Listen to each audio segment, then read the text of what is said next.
LUGIA VSTAR has been the top deck of every single Premier event since its release in the Silver Tempest set in November of 2022. The metagame required you to either play the deck or have a very solid plan against it by trying to exploit one of its weaknesses. Some decks like Regigigas, VMAX or LUGIA VSTAR variants tried to utilize high counts of Path to a Peak to stop Summoning Star altogether from bringing the two Archetypes into play. VMAX, however, went as far as adding a 1/1 Aerodactyl VSTAR line to use its Ancient Star VSTAR ability to fully stop LUGIA VSTAR even further. Other decks such as Palkia, Lost Box, and Fluffy decks tried to exploit the lack of switching effects by the continued abuse of paralysis from attacks like Articuno's Wild Freeze and Sekrum's Wild Shock.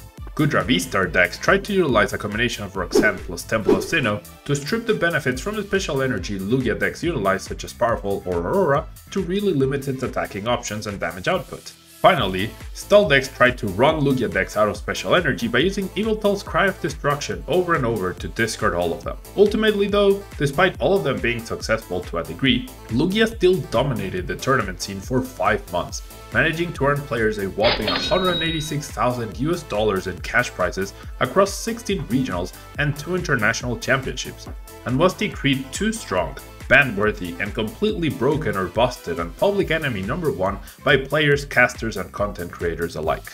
However, as of April 14th, both the Pokemon TCG Scarlet and Violet set will be legal for play, and all Regulation DMAR cards will be gone from the standard format. LUGIA VSTAR relied on so many deregulation mark cards including consistency items, amazing attackers, as well as all sorts of special energy.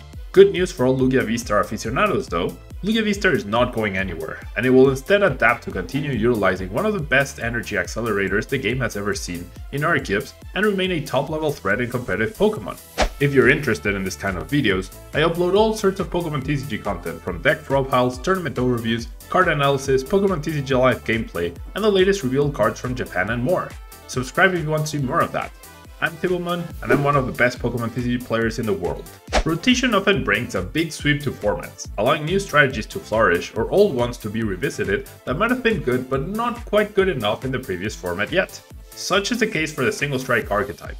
When Battle Styles released, there was a lot of hype surrounding the Single Strike and Rapid Strike styles, though ultimately, the Rapid Strike style proved to be more successful as Rapid Strike Urshifu VMAX based decks won Players' Cup in 2021 and EUIC in 2022. On the Single Strike side of things, Drew Kennett utilized Gengar VMAX to win the first regional once organized play resumed in March of 2022 in Salt Lake City, when VMAX was at its highest hype point. But it never really did much more than that, and it didn't even run the Houndoom engine to support it, but rather was paired with Arceus VSTAR. Since then, neither style has enjoyed much success at all. But that is about to change. As I mentioned in my Rogue Decks video where I talked about the combination of Rapid Strike Urshifu VMAX and Rapid Strike Intillion VMAX and its potential as a new resurgent archetype, LUGIA VSTAR will now be pairing with Single Strike attackers Tyranitar V and Stonejourner. Single Strike Crush helps you hit the key numbers to 1 KO threats at 280 or 320 HP without considering weakness. Committing 4 Single Strike energy to a single Tyranitar V might seem like a big commitment, but the deck does run Earn in order to recover them and reutilize on your other attackers. The self-discard of 4 cards can add an unfortunate sprinkle of variance to the deck, as discarding other attackers, energy, or boss's orders could be game-ending in some cases. However, there's really no way around it, and it's a risk you must accept when playing this deck. Stonejourner is the other key component to the new LUGIA VSTAR decks. The single price attacker also takes advantage of the damage boost from Single Strike energies. Its fighting type proves invaluable in dealing with Miraidon EX decks that threaten our LUGIA VSTARs, and as a single price attacker, provides some really good backup to Tyranitar against Lost Box based decks. If you have enjoyed the video so far and found the information useful, please consider becoming a Tablemon channel member through the join button down below. For as low as $1.99 a month, you can help support the creation of these videos. Beyond Single Strike, LUGIA VSTAR is now a much more important attacker overall, especially in mirror matches. With the loss of powerful energy and amazing rare Yveltal as easy 1 KO options, the war of attrition and resources between LUGIA VSTAR decks is a lot more focused on withstanding hits through the use of defensive cards like V-Guard Energy and Radiance Arena. The bulkier 4/3 LUGIA VSTAR line in the new era of the deck not only helps with consistency in terms of finding the crucial LUGIA V on turn 1 and LUGIA VSTAR on turn 2, but makes it easier to tank hits and retreat to a backup LUGIA VSTAR to continue applying pressure without giving up prizes and healing on the bench. The Pokemon attacking options are rounded out by the use of Luminion V to access key supporters such as Professor Burnett.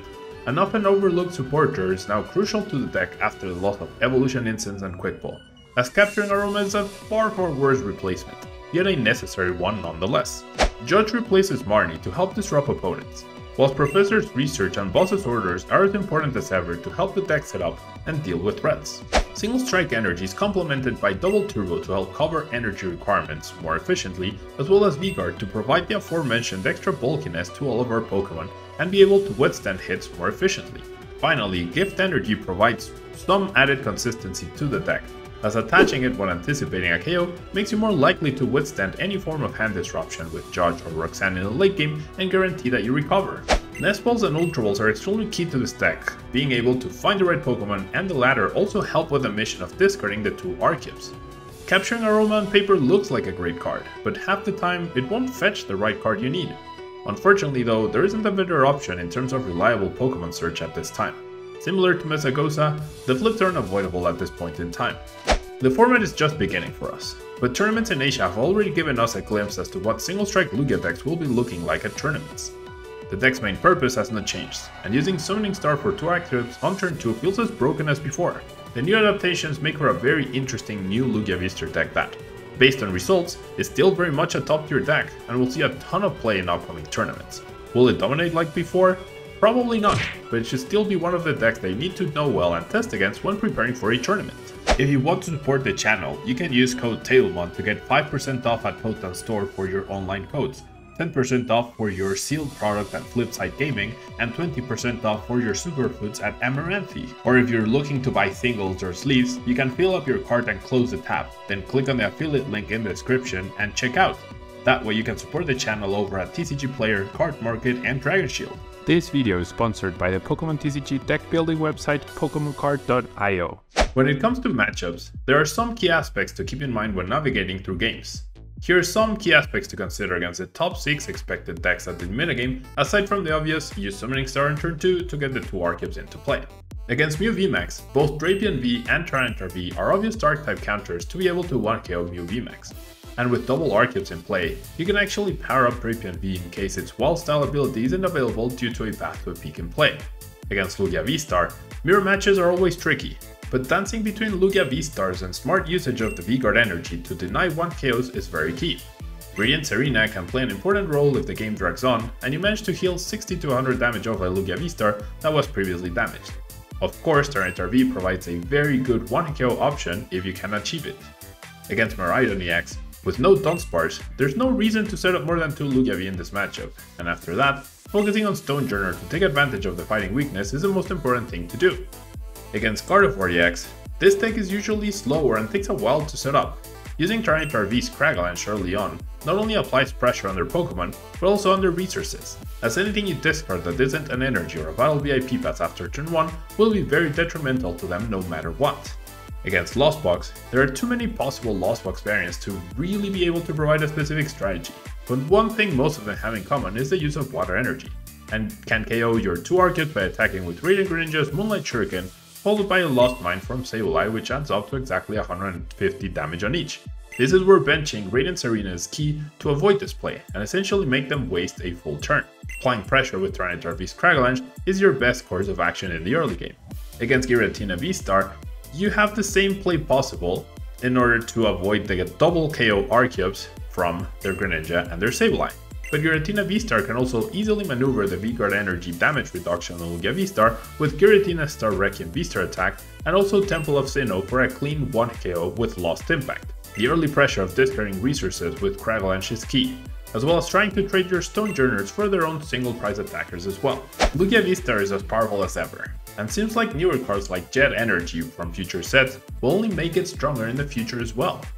Being part of the top 6 decks means Lugia VSTAR will remain a threat for a very long time, and so whether you're playing with it or against it, it's important to know all the options and plays you have to really use the deck to its maximum potential. Hopefully this video helps you out with a solid understanding of the new outlook for the deck as we move into the new Scarlet and Violet era of the Pokemon trading card game.